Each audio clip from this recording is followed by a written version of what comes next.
Hello friends, my name is आकृति और आज हम स्टार्ट करने वाले हैं 7th chapter 7th class NCERT से। तो इस चैप्टर का नाम है जनजातियाँ, खानाबदोश और एक जगह बसे हुए समुदाय। पिछले चैप्टर्स में हमने पढ़ा था कि राज्यों का उत्थान कैसे हुआ, कैसे उनका पतन हुआ और कैसे इस समय में कला और दस्तकारियों और उत्पादक गतिविधियों की नई किस्में शहरों और गांवों में फल फूल रही थी। एक लंबे समय के अंतराल में कई महत्वपूर्ण राजनीतिक, सामाजिक और आर्थिक परिवर्तन हुए थे, लेकिन सामाजिक परिवर्तन जो थे वो हर जगह एक समान नहीं थे, क्योंकि अलग अलग किस्म के समाज अलग अलग तरीक़ों से विकसित हुए थे। ऐसा क्यों हुआ था, ये समझना बहुत ही ज़्यादा इम्पोर्टेंट है। इस उपमहाद्वीप के बड़े हिस्से में समाज वर्ण के नियमानुसार पहले से ही विभाजित था। ब्राह्मणों द्वारा सुझाए गए जो नियम थे बड़े राज्यों के राजाओं द्वारा स्वीकार किए गए थे। इससे ऊंच और नीच तथा अमीर गरीब के बीच का फासला बढ़ गया था। इन जो नियम ब्राह्मणों ने बनाए थे उनकी वजह से दिल्ली के सुल्तानों और मुग़लों के काल में श्रेणीबद्ध समाज ज़्यादा जटिल हो गया था। जो मुग़ल सल्तनत के सुल्तान हुआ करते थे उस समय समाज में बहुत सारी परेशानियाँ आ गई थी, जटिल हो गया था समाजीय जीवन। और अब हम आगे पढ़ते हैं। बड़े शहरों से परे जनजातीय समाज। बड़े शहरों से परे मतलब जो बड़े बड़े शहर थे उनसे अलग जनजातीय समाज रहता था। जनजातीय समाज क्या कैसा होता था कि इनकी अपनी कोई जाति वर्ग नहीं था। इनका समाज जो था वो वर्ण विभाग में नहीं बटा हुआ था और वो किसी भी सामाजिक कर्मकांड को या नियमों को नहीं मानते थे। जो ब्राह्मणों ने सुझाए थे वो उन्हें नहीं मानते थे। प्रत्येक जनजाति के सदस्य जो थे वो नातेदारी के संबंधन से जुड़े हुए थे, मतलब उनका आपसी में कोई ना कोई रिलेशन बना हुआ था, लेकिन वो अपने जाति बिरादरी को नहीं मानते थे। वो उस समय जाति बिरादरी में बटे हुए नहीं थे। कई जनजातियाँ जो थीं वो खेती से अपना जीविकोपार्जन करती थीं और जो दूसरे लोग होते थे वो शिकारी, संग्राहक या पशुपालक भी हुआ करते थे। वे अपने निवास स्थान के प्राकृतिक संसाधनों का पूरा इस्तेमाल करते थे। जो उनके आसपास होते थे, पेड़ पौधे, नदी, तालाब जो भी था वो उसको पूरी तरह से इस्तेमाल करते थे उसका। कुछ जनजातियाँ जो होती थी वो खानाबदोश थी। खानाबदोश मतलब वो एक जगह से दूसरी जगह पर घूमती रहती थी। जनजातीय समूह संयुक्त रूप से भूमि और चरागाहों पर नियंत्रण रखते थे, मतलब उनके पास जो भूमि होती थी या चरागाह होते थे उन पर अपना ही नियंत्रण रखते थे वो संयुक्त रूप से सभी मिलकर, और अपने खुद के बनाए नियमों के आधार पर ही वो अपने परिवारों के बीच में इनका बंटवारा कर देते थे। यानी कि वो उनकी जिम्मेदारियाँ होती थी और उनका अपना खुद का कंट्रोल होता था और उससे वो अपनी रिस्पॉन्सिबिलिटीज़ को अपने नियमों के अकॉर्डिंग अपनी फैमिली में डिस्ट्रीब्यूट कर देते थे, बांट देते थे। इस उपमहाद्वीप के विभिन्न हिस्सों में कई बड़ी जनजातियाँ फली फूली हैं। ये जंगलों, पहाड़ों, रेगिस्तानों और दूसरी दुर्गम जगहों पर भी निवास करती थीं। कभी कभी जाति विभाजन पर आधारित अधिक शक्तिशाली समाजों के साथ उनका टकराव होता था। ये जो जाति विभाजन होता था उनका जो है शक्तिशाली समाज, यानी कि जो उस समय का शक्तिशाली समाज हुआ करता था उनके साथ उसका टकराव भी हो जाया करता था जाति विभाजन के कारण। कई मायनों में इन जनजातियों ने अपनी आज़ादी को बरकरार रखा था और अपनी संस्कृति को भी बचाए रखा था। मतलब उन्होंने अपनी जो उनकी स्वतंत्रता थी कि उन्हें कैसा धर्म अपनाना है, कैसे क्या करना है, कैसे कर्मकांड करने हैं, वो सब उनके लिए, उसके लिए वो फ्री थे। उन पर कोई किसी चीज़ का दबाव नहीं था। तो उसको और उन्होंने इस तरह से अपनी संस्कृति को भी बचाए रखा था। लेकिन जाति आधारित और जनजातीय समाज दोनों अपनी विविध किस्म की ज़रूरतों के लिए एक दूसरे पर भी निर्भर रहते थे। टकराव और निर्भरता के संबंध ने दोनों तरह के समाज को धीरे धीरे बदलने का काम भी किया। मतलब उनके बीच टकराव चलता रहता था लेकिन वो एक दूसरे के ऊपर डिपेंडेंट भी रहते थे और इसी तरह से उनके जीवन में धीरे धीरे बदलाव भी आ रहा था। जनजातीय लोग कौन होते थे? समकालीन इतिहासकारों और मुसाफिरों ने जनजातियों के बारे में बहुत कम जानकारी दी है और कुछ अपवाद भी दिए हैं। उन अपवादों को अलग जनजातीय लोग भी दस्तावेज नहीं रखते थे। लेकिन समृद्ध रीति रिवाजों और वाचिक मौखिक परंपराओं का वे संरक्षण करते थे। जो उनकी रीति रिवाज होते थे उनका वो संरक्षण करते थे। ये परंपराएं हर नई पीढ़ी को विरासत में मिलती थीं। जो उनका संरक्षण होता था वो नई पीढ़ी को दिया जाता था। आज के इतिहासकार जनजातियों का इतिहास लिखने के लिए इन वाचिक परंपराओं को इस्तेमाल करने लगे हैं। जनजातीय लोग जो होते हैं वो भारत के लगभग हर क्षेत्र में पाए जाते थे। किसी भी एक जनजाति का इलाका और प्रभाव समय के साथ साथ बदलता रहता था। कुछ शक्तिशाली जनजातियों का बड़े इलाकों पर नियंत्रण था। जो जनजातियाँ होती थी मतलब कबीले होते थे इनके, बहुत शक्तिशाली जनजातियाँ होती थी, इनका बड़े बड़े इलाकों पर भी नियंत्रण होता था। पंजाब में खोखर जनजाति 13वीं और 14वीं सदी के दौरान बहुत प्रभावशाली थी। यहाँ बाद में गख्खर लोग ज़्यादा महत्वपूर्ण हो गए थे। खोखर एक तरह की जनजाति थी और उसका पंजाब में बहुत ही प्रभाव रहा था। उसके बाद यहाँ पर गख्खर के लोग आ गए थे। उनके मुखिया थे कमाल खान गख्खर और उन्होंने बादशाह अकबर ने मनसबदार बनाया था उन्हें। मुल्तान और सिंध में मुग़लों द्वारा अधीन कर लिए जाने से पहले और लंघा और अरुगन लोगों का प्रभाव अत्यंत विस्तृत क्षेत्र पर था। उत्तर पश्चिम में एक और विशाल एवं शक्तिशाली जनजाति थी बलोच। ये कहाँ पर थी? उत्तर पश्चिम में, भारत के उत्तर पश्चिमी दिशा में। ये लोग अलग अलग मुखिया वाले कई छोटे छोटे कुलों में बटे हुए थे। मतलब ये इनकी जो जनजाति थी वो कई छोटे छोटे कुलों में बटी हुई थी और एक हर कुल का अलग ही मुखिया होता था। पश्चिमी हिमालय में गड्डी गडरियों को जनजाति रहती थी। उपमहाद्वीप के सुदूर उत्तर पूर्वी भाग पर भी नागा, अहोम और कई दूसरी जनजातियों का पूरी तरह प्रभुत्व था। यानी कि जो हमें गड्डी गडरिया और बलोच ये सब जो हैं ये जनजातियों के प्रकार हैं। अलग अलग तरह की जनजातियाँ थी ये। मौजूदा बिहार और झारखंड में कई इलाकों में 12वीं शताब्दी तक चेर सरदारशाहियों का उदय हो चुका था। चेर ये एक नई जनजाति थी और बादशाह अकबर के प्रसिद्ध सेनापति राजा मान सिंह ने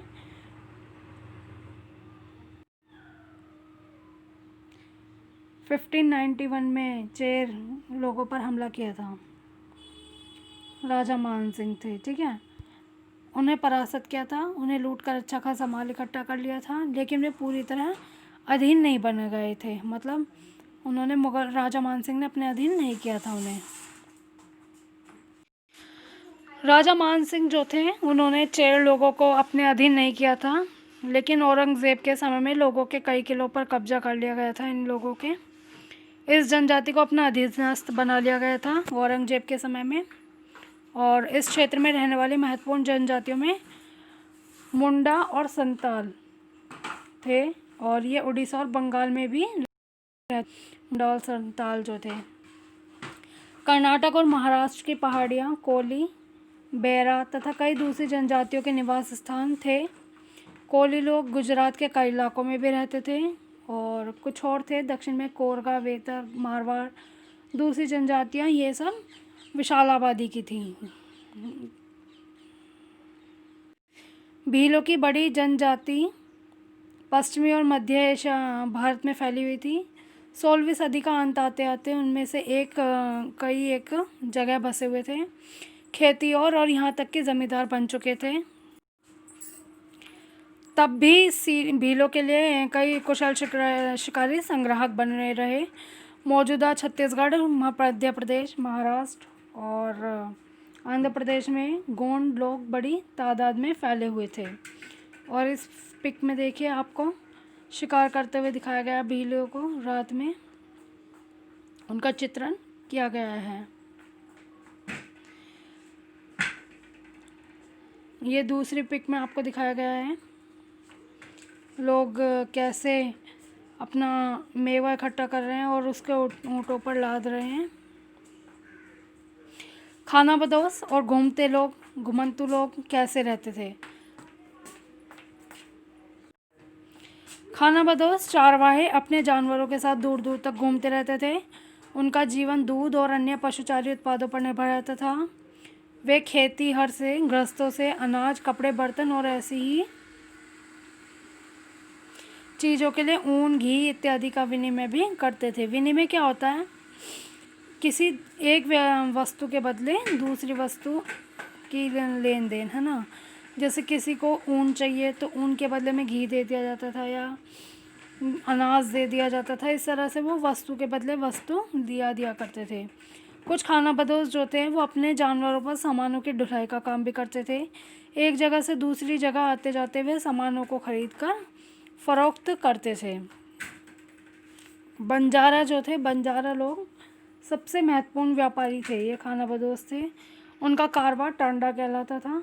सुल्तान अलाउद्दीन खिलजी, जो हमने पिछले चैप्टर में पढ़ा था, बंजारों का ही इस्तेमाल नगर के बाजारों तक अनाज की ढुलाई के लिए करते थे। बादशाह जहांगीर ने अपने संस्मरणों में लिखा है कि बंजारे विभिन्न इलाकों से अपने बैलों पर अनाज ले जाकर शहरों में बेचते थे।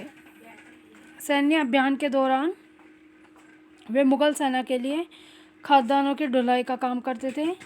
किसी भी विशाल सेना के लिए 1 लाख बैल अनाज ढोते होंगे, क्योंकि कम से कम 1 लाख अनाज तो चाहिए, बैल चाहिए अनाज ढोने के लिए। काफ़ी बड़ी सेना होती है।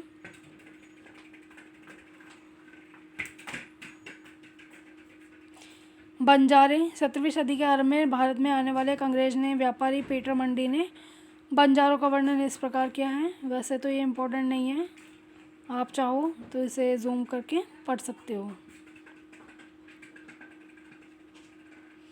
कई पशुचारी जनजातियां मवेशी और घोड़ों जैसे जानवरों को पालने पोसने का और संपन्न लोगों के हाथ उन्हें बेचने का काम करती थी। छोटे मोटे फेरी वालों की विभिन्न जातियां भी एक गांव से दूसरे गांव में घूमती रहती थी। ये लोग रस्सी, सरकंडे की चीज़ें, सरकंडे जो होते हैं डंडे टाइप, बांस का टाइप से होते हैं, बहुत हल्के हल्के, फूस की चटाई और मोटे बोरे जैसे माल बनाते थे और बेचते थे। कभी कभी भिक्षुक लोग भी घुमंतु सौदागरों का काम करते थे। जो भीख मांगने वाले तो थे भिक्षु, वो भी घुमंतु सौदागरों का काम करते थे। नर्तकों, गायकों और अन्य तमाशबीनों की भी जातियाँ थीं। मतलब कुछ नाचने गाने वाले होते थे और कुछ तमाशे दिखाते थे, वो उनकी भी अलग अलग जातियाँ थीं। विभिन्न नगरों और गाँवों में वो कमाई के लिए अपनी कला का प्रदर्शन करते थे। गाने गा के मांगते थे, नाच कर मांगते थे, या अलग अलग तरह के तमाशे करके दिखाया करते थे। ये कौन जनजाति द्वारा बनाया गया मगरमच्छ है? कांस्य धातु का। कांस्य धातु आपने पिछले चैप्टर्स में भी पढ़ी थी। टीन और तांबे को मिलाकर बनाई जाती है। और इसको किस तरह से बनाते हैं ये भी आपने पढ़ा था लुप्त मोम के टेक्निक में।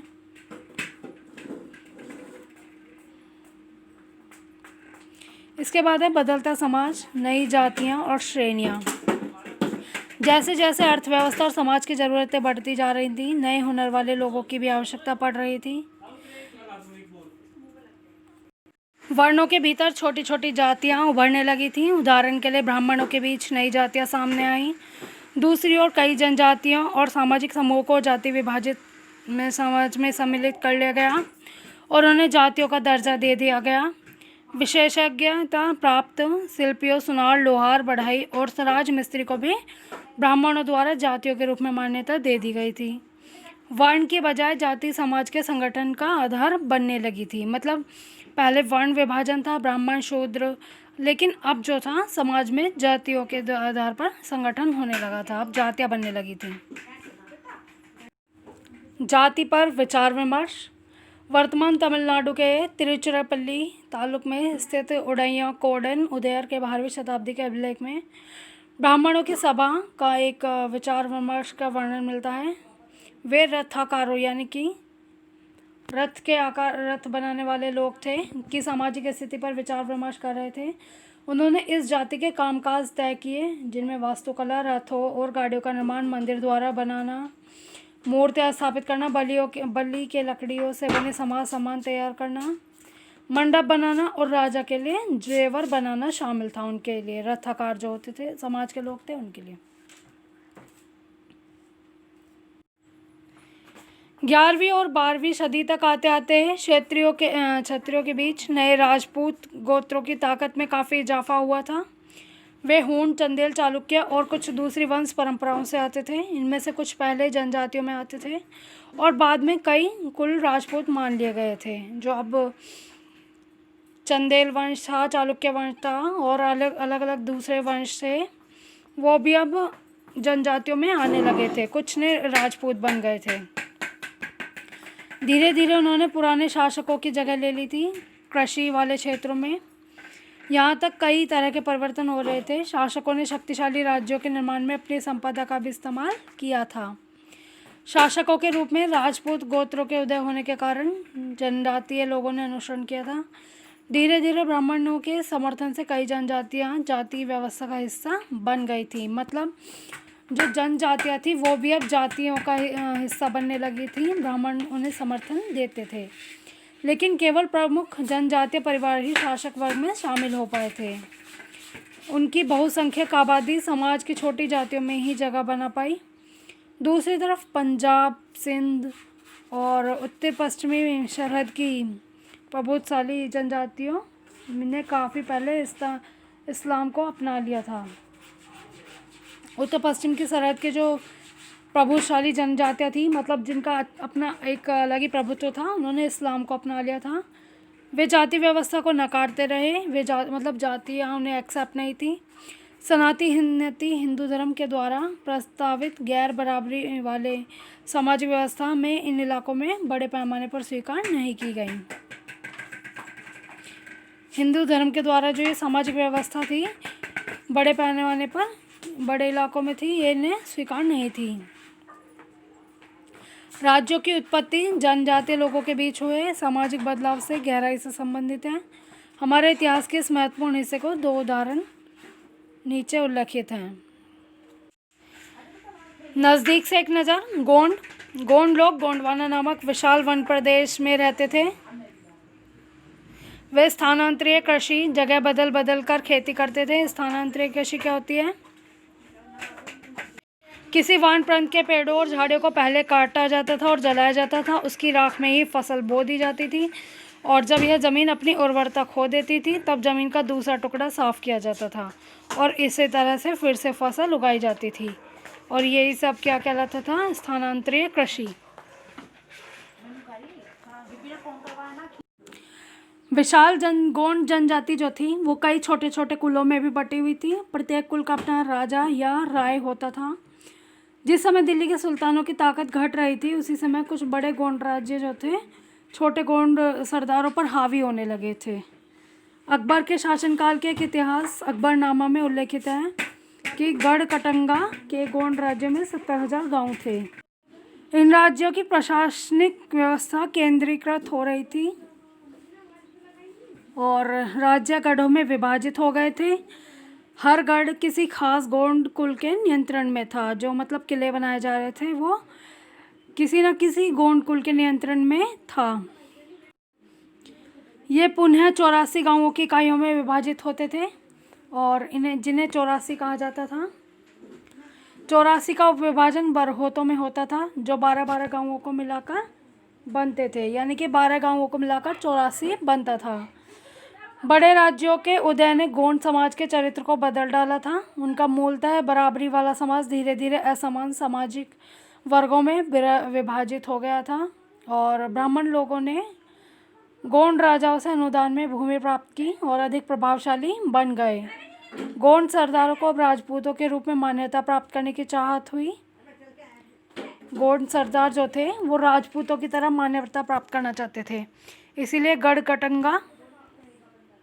गढ़कटंगा एक शहर था, वहाँ के राजा गोंड राजा अमनदास ने संग्राम शाह की उपाधि धारण कर ली थी और उनके पुत्र थे दलपत ने मोहाओबा के चंदेल राजपूत राजा सालबाहन की पुत्री राजकुमारी दुर्गावती से विवाह किया था। दलपत की मृत्यु कम उम्र में ही हो गई थी और राणा दुर्गावती जो थी वो बहुत ही योग्य थी। उसने अपने 5 साल के पुत्र वीर नारायण के नाम पर शासन किया था। उसके समय में अपने राज्य का अधिकार विस्तार हुआ और 1565 में आसिफ खान के नेतृत्व में उन्होंने गढ़कटंगा पर हमला किया। रानी दुर्गावती ने इसका जमकर सामना किया। उसकी हार हुई और उसने समर्पण करने की बजाय मर जाना बेहतर समझा। और उसके पुत्र भी तुरंत बाद लड़ता हुआ मारा गया। एक नक्काशी दरवाज़ा है ये, गोंड जनजाति का, बस्तर क्षेत्र मध्य प्रदेश से लिया गया है ये दरवाज़ा। और इस पर नक्काशी की गई है, हाथी बनाया गया है, हिरण बनाया गया है, हल और पता नहीं क्या क्या इस पर बनाया गया है, आप जूम करके देख सकते हैं। गढ़कटंगा एक समृद्ध राज्य था। इसने हाथियों को पकड़ने और दूसरे राज्यों में इनका निर्यात करने के व्यापार में खासा धन कमाया था। जब मुगलों ने गोंडों को हराया था तो उन्होंने लूट में बेशकीमती सिक्के और हाथी बहुतायत में हत्या लिए थे। उन्होंने राज्य का एक भाग अपने कब्जे में ले लिया था और शेष बीच नारायण के चाचा चंद्र शाह को दे दिया था। गढ़कटंगा के पतन के बावजूद गोंड राज्य कुछ समय तक चलता रहा, लेकिन वे काफ़ी कमज़ोर हो गए थे और बाद में अधिक शक्तिशाली बुंदेलों और मराठाओं के खिलाफ उनके संघर्ष असफल रहे। अहोम लोग जो थे वो मौजूदा म्यांमार से आकर 13वीं सदी में ब्रह्मपुत्र घाटी में आकर बस गए थे। उन्होंने भूइयाँ यानी भूस्वामी लोगों की पुरानी राजनीतिक व्यवस्था का दमन करके नए राज्य की स्थापना की थी।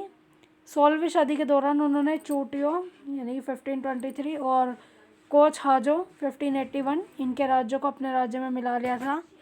उन्होंने कई अन्य जनजातियों को भी अधीन कर लिया था। अहोमों ने एक बड़ा राज्य बनाया था और इसके लिए वो 1530 के दशक में ही इतने वर्षों पहले आग्नेत्रीय अस्त्रों का इस्तेमाल किया था। 1660 तक आते आते वे उच्च स्तरीय बारूद और तोपों का भी निर्माण करने लगे थे, लेकिन आम लोग जो थे दक्षिण पश्चिम से कई आक्रमणों का सामना करना पड़ा था उन्हें। 1662 में मीर जमुला के नेतृत्व में मुगलों ने अहम राज्य पर हमला कर दिया था। बहादुरी से सामना करने के बावजूद अहोम जो थे उन लोगों की पराजय हो गई थी, लेकिन उस क्षेत्र पर मुगलों का प्रत्यक्ष नियंत्रण ज़्यादा समय तक नहीं चल पाया। मुगल उस समय पर ज़्यादातर राज नहीं कर पाए। अहोम राज्य बेगार पर निर्भर था। राज्य के लिए जिन लोगों से जबरन काम लिया जाता था वे पाइक कहलाए। अहोम लोग जो थे वो अपने राज्य में लोगों से ज़बरदस्ती काम कराते थे और जो लोग ज़बरदस्ती काम करते थे वो पाइक कहलाते थे। अहोम राज्य में एक जनगणना की गई थी। प्रत्येक गांव को अपनी बारी आने पर निश्चित संख्या में पाइक भोजन भेजने होते थे। पाइक वही जो जबरन काम करते थे। इसके लिए जनगणना के बाद सघन आबादी वाले इलाकों से कम आबादी वाले इलाकों में लोगों को स्थानांतरित किया गया था। मतलब जहां लोगों की जनजाति ज़्यादा होती थी वहां से कम लोग जो रहते थे, कम लोगों वाले इस जगह पर उन लोग ज़्यादा जगह से आदमी को भेजा जाता था। और ये मैप है, आपको पूर्वी भारत की जनजातियाँ इसमें दिखाई गई हैं। इसमें गारो, खासी, जयंतिया, काचरीस, नागा, ये मिरिस, चुटिया, डफलाज, ये सभी जनजातियाँ इसमें दिखाई गई हैं। इसी प्रकार जो है अहोम कुल जो था वो भी टूट गया था। 17वीं शताब्दी का पूर्वार्ध पूरा होते होते प्रशासन जो था वो खासा केंद्रित हो चुका था। लगभग सभी वयस्क पुरुष जो थे वो युद्ध के दौरान सेना में अपनी सेवा प्रदान करते थे। दूसरे समय में वो बांध, सिंचाई व्यवस्था आदि के निर्माण या अन्य सार्वजनिक कार्यों में जुटे रहते थे। अहोम लोग चावल की खेती के लिए नए तरीके भी अमल में लाए थे। अहोम समाज में कुलों में विभाजित था जिन्हें खेल कहा जाता था। खेल क्या होता था? अहोम लोगों का कुल होते थे। वहाँ दस्तकारों की बहुत कम जातियाँ थीं, इसलिए अहोम क्षेत्र में दस्तकार निकटवर्ती क्षेत्रों से आए थे, मतलब आसपास से क्षेत्रों से आए थे। एक खेल के नियंत्रण में प्राय कई गांव होते थे। किसानों को अपने ग्राम समुदाय के द्वारा जमीन दी जाती थी। समुदाय की सहमति के बगैर राजा इनसे वापस नहीं ले सकता था, जमीन अपनी वापस नहीं ले सकता था। शुरुआत में अहोम लोग अपने जनजातीय देवताओं की उपासना करते थे, लेकिन 17वीं सदी के पूर्वार्ध में ब्राह्मणों के प्रभाव में बढ़ोतरी हुई। मंदिरों और ब्राह्मणों के राजाओं को द्वारा भूमि अनुदान में दी गई थी। शिव सिंह 1714 से 44 तक के काल में हिंदू धर्म वहाँ का प्रधान धर्म बन गया था। लेकिन अहोम राजाओं ने हिंदू धर्म को अपनाने के बाद अपनी पारंपरिक आस्थाओं को पूरी तरह से नहीं छोड़ा था। अहोम समाज जो था वो एक अत्यंत परिष्कृत समाज था। कवियों और विद्वानों को अनुदान में ज़मीन दे दी जाती थी उस समय। नाट्य कर्म को प्रोत्साहन दिया जाता था। संस्कृत की महत्वपूर्ण कृतियों का स्थानीय भाषा में अनुवाद किया गया था। बुरुंजी नामक ऐतिहासिक कृतियों को पहले अहोम भाषा में और फिर असमिया में लिखा गया था। निष्कर्ष, जिस युग की हम चर्चा करते आए हैं इस चैप्टर में, उस युग के दौरान उपमहाद्वीप में काफ़ी सामाजिक परिवर्तन हुए थे। वर्ण आधारित समाज और जनजातीय लोग एक दूसरे के साथ लगातार संपर्क में आते रहे थे। इस आदान प्रदान ने दोनों तरह के समाजों में अनुकूलन और बदलाव की प्रक्रिया चलाई। बहुत सी विभिन्न प्रकार की जनजातियाँ थीं और उन्होंने विभिन्न प्रकार की जीविकाएं अपनाई थीं, और समय में बदलाव के साथ साथ कई जाति आधारित समाज दोनों में शामिल हो गई थी। लेकिन कई जातियों ने जाति व्यवस्था और सनातन हिंदू धर्म दोनों को ही नकार दिया, मतलब उन्होंने दोनों को ही स्वीकार नहीं किया। कुछ जनजातियों ने सुसंगठित प्रशासनिक व्यवस्था वाले विस्तृत राज्यों, इसी तरह वे राजनीतिक रूप से ताकतवर हो गए। उसने उन्हें बृहत्तर और अधिक जटिल राज्यों और साम्राज्यों के साथ संघर्ष की स्थिति में लाकर खड़ा कर दिया। और इसी के साथ हमारा चैप्टर समाप्त होता है। आपका कोई भी सॉल्यूशन हो, कोई भी सजेशन हो, कोई भी प्रॉब्लम हो, आप कमेंट बॉक्स में कमेंट करके बता सकते हैं। और लाइक, शेयर एंड सब्सक्राइब करना ना भूलें। Thanks for watching.